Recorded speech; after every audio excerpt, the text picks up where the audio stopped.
श्रोता साथियों, नवकार मंत्र के अनादित्व के संबंध में मेरे पास बहुत से प्रश्न आए हैं और उन प्रश्नों को देखते हुए एक साथ लेकर समाधान रूप में जो मुझे समझ आया मैं कुछ बताने की कोशिश कर रही हूँ। प्रश्न ये इशारा कर रहे हैं, सबकी जिज्ञासा ये है बहुत लोगों की कि नवकार मंत्र को हम अनादि कहते हैं, शाश्वत कहते हैं। तो शाश्वत और अनादि क्या इस रूप में है कि उसको किसी ने नहीं बनाया? जैसे वेदों के बारे में कहते हैं वेद अपौरुषेय है, तो शाश्वत अनादि क्या अपौरुषेय भी है नवकार मंत्र? यानी किसी ने उसको नहीं बनाया, किसी पुरुष के द्वारा, किसी व्यक्ति के द्वारा बनाया हुआ नहीं है। क्या नवकार मंत्र में ऐसा है? और नवकार मंत्र शाश्वत और अनादिकालीन कैसे है? हाँ, तो हम इसके संबंध में कुछ चर्चा विचार विमर्श कर रहे हैं आज। दोस्तों, नवकार मंत्र, पहली बात तो यह है कि इस नवकार मंत्र में किसी का, देश का, जाति का, व्यक्ति का और किसी भी धर्म संप्रदाय और उससे संबंधित किसी देवी देवता का नाम नहीं है। दूसरा, ये नवकार मंत्र गुण परक है, व्यक्ति परक नहीं है। अर्थात व्यक्ति का, किसी का इसमें नाम और उसके मतलब उसकी तारीफ, उसकी प्रशंसा, उसके वो सब नहीं किया है। इसमें गुणों को लिया है। गुण, और गुण तो कहीं भी हो सकते हैं, किसी में भी हो सकते हैं, किसी धर्म, जाति, राष्ट्र, गुण किसी की बपौती किसी एक की नहीं है। तो नवकार मंत्र इस रूप में विलक्षण है। दूसरा, नवकार मंत्र की शब्द संयोजना, वर्ण संयोजना जो है, यानी इसका जो लिटरल कंपोजिशन है, वर्बल कंपोजिशन है, वो अपने आप में बेजोड़ है। क्योंकि जैसे किसी भी दवा में केमिकल्स का जो कंपोजिशन होता है, उसकी मात्रा कितनी, कौन सी दवाई की मात्रा, कौन से केमिकल की कितनी मात्रा और किस किस के साथ कितनी कितनी मात्रा मिलानी, वो अपने आप में एक अनूठा होता है, एक विशेषता होती है उसमें। और उसी के आधार पर कोई दवाई सिर दर्द की बनती है और कोई दवाई पेट दर्द की बनती है, कोई कैंसर की बनती है, कोई टीबी की बनती है।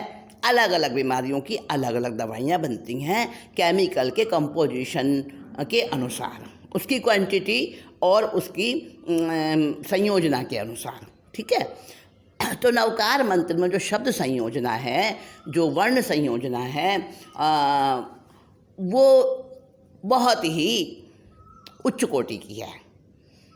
उच्च कोटि की मैं इसलिए कह रही हूँ क्योंकि जैसे केमिकल्स अपनी संयोजन और मात्रा के अनुसार अलग अलग प्रकार का प्रभाव उत्पन्न करते हैं। मैंने बताया ना, कोई दवाई किसी रोग की बनती है, कोई दवाई किसी रोग की बनती है।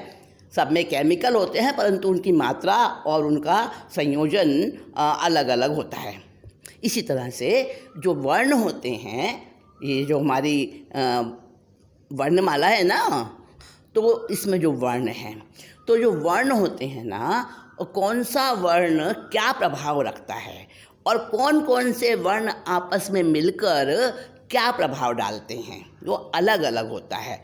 और इसका मापन और इस प्रभाव की रीडिंग स्टडी वो एक अलग विषय होता है। जो उसके जानकार होते हैं उनको ये पता चलता है, जो इसके स्पेशलिस्ट होते हैं उनको पता चलता है। जैसे कि टेढ़ी मेढ़ी रेखाएं होती हैं, हमें तो वही दिखती है टेढ़ी मेढ़ी रेखाएं, और जो ईसीजी का जानकार होता है वो उसको समझ लेता है। ठीक है ना? इसी तरह से समझें।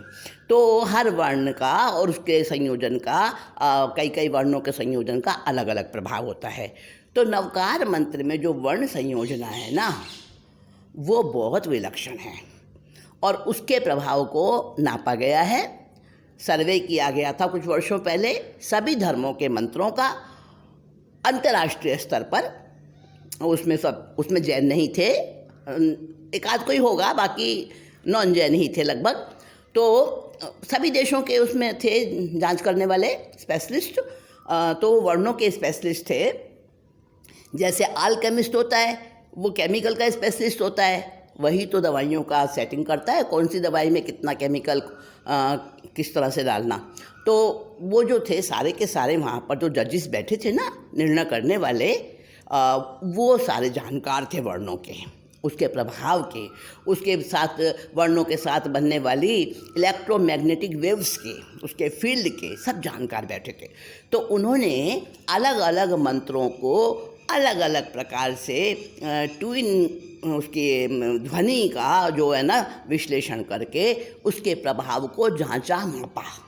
तो उसमें नवकार मंत्र का जो इलेक्ट्रोमैग्नेटिक फील्ड था वो बहुत सबसे ज़्यादा बड़ा, व्यापक और बड़ा उच्च कोटि का मतलब दिखाई दिया, पता चला। और उसके आधार पर नवकार मंत्र को, महामंत्र को ये नमस्कार महामंत्र और मंत्र राज का दर्जा दिया गया, यानी ये सब मंत्रों का राजा। वो किसी जैन ने नहीं दिया, ध्यान रख लेना इस बात का। हाँ, तो वो सर्वे के आधार पर।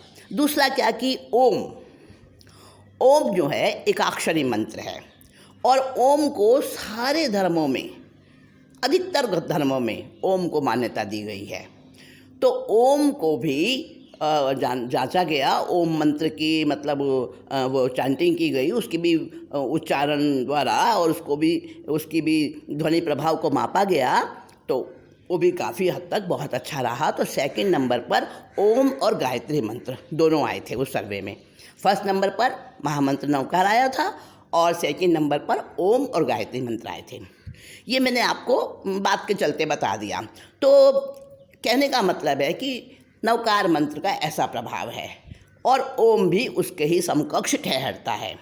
और नवकार मंत्र और जैन धर्म दोनों ही ओम से रिलेटेड हैं, जैन दर्शन और नवकार मंत्र। कैसे? नवकार मंत्र का जो संक्षिप्त रूप है वो ओम में है। कैसे, मैं बताती हूँ आपको। ओम जो शब्द है, ओम, उसमें अ, उ और म, ये तीन ध्वनियाँ मिक्स हैं, अ, उ और म। तो अ का अर्थ है अशरीरी सिद्ध, और अ का अर्थ अरिहंत। तो नमो अरिहंताणम है, तो अरिहंत हो गया अ से, और अशरीरी सिद्ध हो गया नमो सिद्धानम में। दोनों अ में आ गए शामिल। तीसरा है नमो आयरियानम, तो आ गया, अ और आ एक ही जाति ये वर्ण है, एक ही जाति के स्वर हैं, अ और आ। तो अ में वो समाहित हो गया।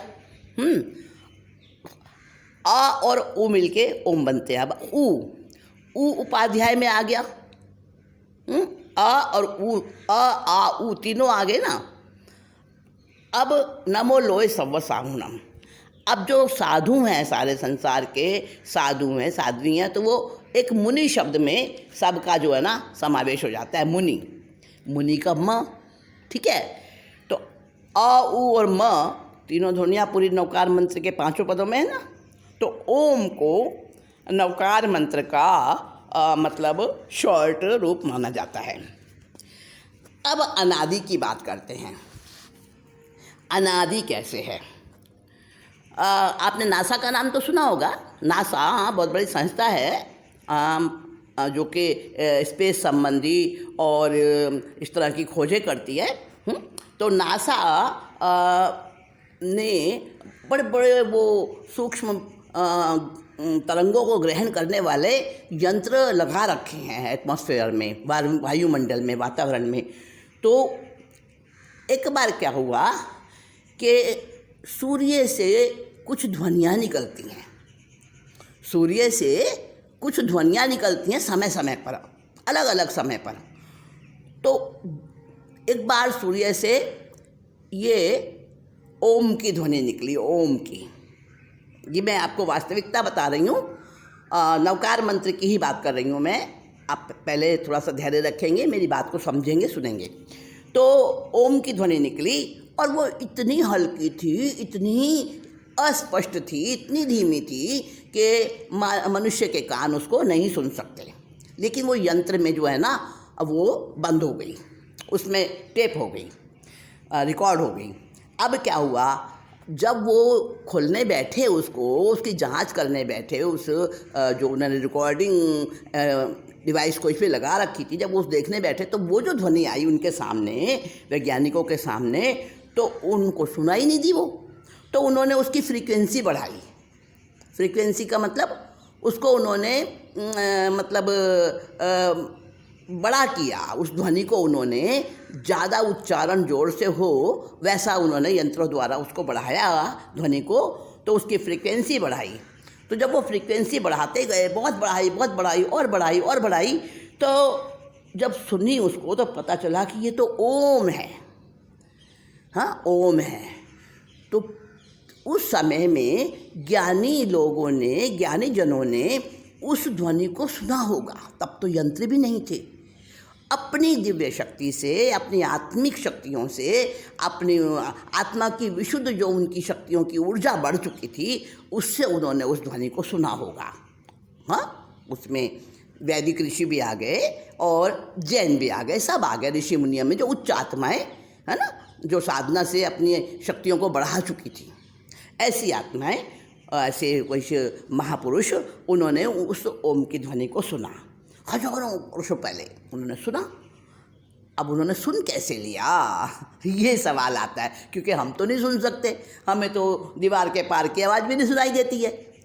तो मैंने कहा ना, आत्मिक शक्तियाँ बढ़ जाती हैं साधना से, जप तप से, और अपने शरीर के प्रत्याहार और नियंत्रण से आत्मिक शक्तियाँ बढ़ जाती हैं। तो उनकी बढ़ गई और उन्होंने उसको सुना। तो इससे मैं आपको ये बताना चाहती हूँ कि ये ओम वाली घटना तो अभी की है, कुछ वर्षों पहले हैं। नासा की जो यंत्र थे उसमें ओम की ध्वनि जो है ना, वो बंद हो गई थी, रिकॉर्ड हो गई थी और वो सुनी गई इस प्रकार से मैग्नीफाइड करके उसको। अब आते हैं नवकार मंत्र पर। नवकार मंत्र की वो जो ध्वनि है ना, वो भी वायुमंडल के अंदर विस्तृत थी, बिखरी हुई थी, और उसको भी जैसे ओम की ध्वनि को सुना गया, ऐसे ही पुराने समय के हमारे ज्ञानी भगवंतों ने उस नवकार मंत्र की ध्वनि को भी वायुमंडल से सुना। समझ गए आप?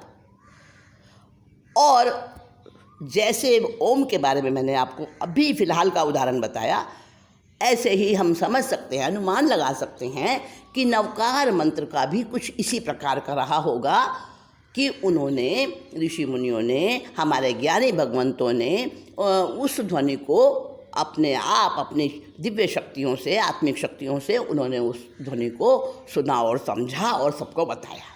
तो नवकार मंत्र का अनादित्व इस प्रकार से हम समझ सकते हैं। तो दोस्तों, नवकार मंत्र अपने आप में है भी तो इतना ही विलक्षण, ये हम देखते हैं। तो नवकार मंत्र, अभी मैं एक बात और बता दूं आपको, मेरी याद आ गई बात करते करते। जो हमारा संस्कृत का व्याकरण है ना, व्याकरण, उसको लिखा है महर्षि पाणिनि ने। पाणिनि नाम के महर्षि, उन्होंने व्याकरण लिखा है। तो उन्होंने सारा व्याकरण, अष्टाध्यायी नाम है उसका, 8 अध्यायों में है वो, सारा व्याकरण उन्होंने किस पर लिखा है? सूत्रों पर लिखा है। वो सूत्र कहलाते हैं प्रत्याहार, प्रत्याहार कहलाते हैं वो सूत्र। तो वो जो सूत्र है ना, वो 14 प्रत्याहार हैं। अब वो हुआ क्या कि पाणिनि ने ग्रंथ लिखने से पहले तपस्या करी। हाँ, पूरा प्राचीन लोग ऐसे ही किया करते थे, कोई भी ग्रंथ लिखते थे तो पहले तपस्याएं करते थे लंबी लंबी। तो उन्होंने तपस्या करी और वो शिव को अपना आराध्य देव मानते थे। शिव को लक्ष्य करके उन्होंने तपस्या करी, महादेव को लक्ष्य करके। अब वो कहते हैं कि महादेव उपस्थित हो गए और बड़े प्रसन्न हुए, तपस्या करने वाले से, उनके भावों से बड़े प्रसन्न हुए। ये सिद्धांत कौमुदी में सारा वर्णन आया है, मैं आपको बता रही हूँ। सिद्धांत कौमुदी में, जो कि संस्कृत का एक उच्च कोटि का ग्रंथ है व्याकरण का, तो सिद्धांत कौमुदी में ये वर्णन आया है। तो महादेव प्रकट हुए और महादेव ने खुश होकर डमरू बजाया, डमरू, और नाचने लगे। ऐसा लोक में प्रसिद्ध है कि जब महादेव क्रुद्ध होते हैं तब तो वो तांडव नृत्य करते हैं, उससे नाश हो जाता है। और जब वो प्रसन्न होते हैं तो नटराज नृत्य करते हैं डमरू बजा के। तो उन्होंने नटराज नृत्य किया और डमरू में से कैसी आवाज़ निकलती है, डम डम डम डम, है ना। लेकिन जो ध्यान में विराजमान थे महर्षि पाणिनि, वो तो आंखें बंद थी, ध्यान में बैठे हुए थे, उनको नहीं पता शिव प्रकट हो गए हैं। तो उनको सुनाई दी डमरू की आवाज़, क्योंकि कान तो आवाज़ को कैच करेंगे ना। ठीक है, वो अपने ध्यान में थे पर कान तो अपना काम कर रहे थे। तो उनके कानों ने उस डमरू की आवाज़ में 14 प्रत्याहार सुने। हाँ, डम डम डम डम नहीं सुनी उन्होंने। उनको प्रतीत हुआ जैसे अयुन, रिलिक, एयोंग, अयोंग, ऐसी इस प्रकार के 14 प्रत्याहार हैं। उन्होंने वो 14 प्रत्याहार सुने और जब उनका ध्यान खुला तो उनकी स्मृति में 14 प्रत्याहार थे। उन्होंने फटाफट उनको और पक्का कर लिया या लिख लिया होगा, या जो जैसे भी 14 प्रत्याहार जो उन्होंने अपने ध्यान अवस्था में सुने थे वो उन्होंने अच्छी तरह से मतलब और पक्के कर लिए। और उन्हीं 14 प्रत्याहारों पर पूरा व्याकरण और पूरी सिद्धांत कौमुदी वगैरह उन्होंने बनाई है। तो दोस्तों, ये तो अभी की घटना है, इसी 5 में आ रही कि अभी कुछ वर्षों पुरानी, 200-250 वर्ष होंगे व्याकरण बने हुए, इतना ही उस समय हुआ होगा, 300 हुए होंगे, इससे ज़्यादा तो नहीं हुए। तो ये व्याकरण बने, ये घटना है। तो कहने का मतलब है कि वायुमंडल में ध्वनियाँ विस्तारित हैं, फैली हुई हैं। आज के वैज्ञानिक तो यहाँ तक दावा कर रहे हैं कि पुराने समय में हजारों वर्षों पहले जो महात्मा बुद्ध और ये अपने भगवान महावीर इत्यादि और ईसा मसीह जो महापुरुष हुए हैं, उनके वक्तव्यों को भी एज इट इज़ उन्हीं की आवाज़ में हम कैच कर सकेंगे वायुमंडल में फैली हुई ध्वनि से। और हमारे यहाँ जैन दर्शन में एक भाषा का थोकड़ा आता है, भाषा के बारे में काफ़ी वर्णन है, एक बड़ा डीप और बड़ा सूक्ष्म वर्णन है। तो वहाँ आता है, उसमें बताया है कि भिन्न भाषा अभिन्न भाषा। तो जो महापुरुषों के शक्तिशाली आत्मा के बल से जो शब्द निकलते हैं, शब्द जो निकलते हैं महापुरुषों के शक्तिशाली पवित्र आत्मबल से, तपोबल से जो आत्मा उनकी अनुरंजित होती है, उससे जो शब्द निकलते हैं। हम भी शब्द बोलते हैं लेकिन वो वैसे नहीं होते, हमारे शब्द उतने शक्तिशाली नहीं होते। तो महापुरुषों के जो शब्द होते हैं ना, वो बहुत दूर दूर तक जाते हैं और बहुत समय तक रहते हैं, स्थिर रहते हैं, उसी प्रकार से वैसे के वैसे एज इट इज रहते हैं। तो इस आधार पर मैं मानती हूँ, मैं कह सकती हूँ इस बात को, मुझे विश्वास होता है इस बात का। अपनी आत्मा भी तो बोलती है ना, बहुत सारे बाहर के सबूत भी होते हैं और अपना खुद का भी अंदर का मन बोल देता है कि हाँ ऐसा नहीं, ये सत्य है, ये गलत है। तो मुझे ऐसा लगता है कि सचमुच में ये बात सही है और इसीलिए वैज्ञानिक जो है ना ये दावा कर रहे हैं। तो वायुमंडल में शब्द घूमते हैं, जो हम जैसों के शब्द होते हैं जिसमें कोई बहुत ताकत नहीं होती है, वो तो टूट फूट जाते हैं, बिखर जाते हैं। और महापुरुषों का शब्द जो हैं एज इट इज़ उसी रूप में कायम रहते हैं बहुत बहुत समय तक, है ना, युगों तक।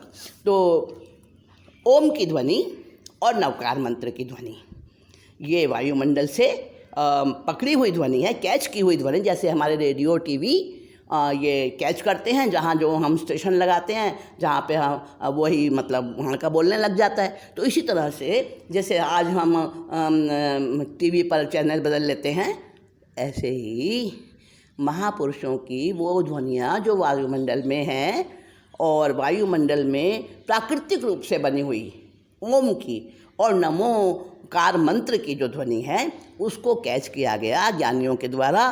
और इस आधार पर हम कह सकते हैं कि ये मंत्र, महामंत्र नवकार और ओम एकाक्षरी मंत्र, इस प्रकार से हम कह सकते हैं।